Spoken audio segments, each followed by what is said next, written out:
শোনা একটা কথা কই। একটা না তুমি 10টা কও। ও শোনা, তুমি আমার যেভাবে ভালোবাসতেছো বিয়ের পরও কি একইভাবে ভালোবাসবো আমারে? তুমি যে কি কও না, বিয়ার পর আর তোমার বেশি করে ভালোবাসো আমি। সামনে 15 তারিখে আমার বিয়া, তাহলে বিয়ার মধ্যে তুমি আইহ।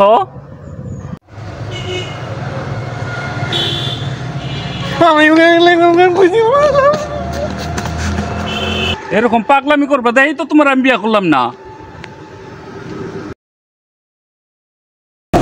ভাই 10টা টাকা দেন না, সারাদিন কিছু খাই নাই যে। দেন না ভাই 10টা টাকা। 10 টাকা নাই, 20 টাকা আছে, নাও খাও কিছু।